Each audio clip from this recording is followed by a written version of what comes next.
नमस्कार, अनुष्काच homemade recipe चॅनलवर आपले स्वागत आहे।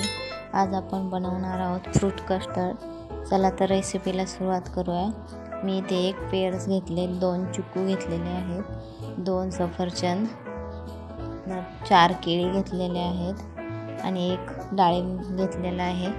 हे सगळे कट करून घ्यायचे आहेत आपल्याला। इथं फूड कस्टर्ड पावडर घ्यायची आहे।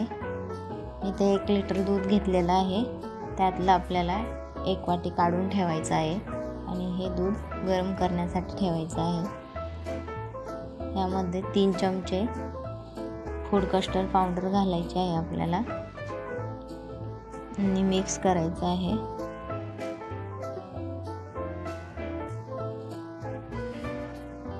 तुम्ही जर चॅनलवर नवीन असाल तर सबस्क्राइब करा आणि बेल आयकॉनवरही क्लिक करा, त्यामुळे मी शेअर केलेली रेसिपी सगळ्यात आधी तुम्हाला बघायला भेटेल।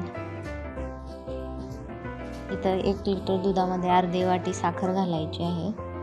त्यानंतर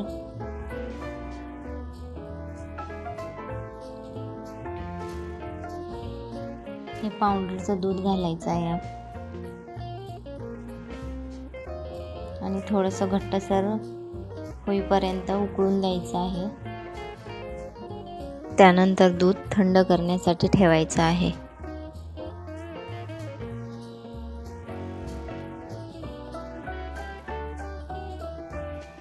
तुम्ही पाहू शकता या पद्धतीने थोडा घट्टसरपणा येऊन द्यायचा आहे। इथे दूध थंड झालेलं आहे, ते आपण दुसऱ्या पातेल्यात काढून घेऊया। त्यामध्ये 4-5 थेंब व्हॅनिला एसेन्सचे घालायचे। त्यानंतर साल काढून कट केलेले 2 सफरचंद घालायचे, 1 पेअर्स घालायचे साल काढून कट केलेलं, 2 चिक्कू कट केलेले घालायचे, 1 वाटी डाळिंब घालायचे। इथं 4 केळी कट करून घालायचे आहेत।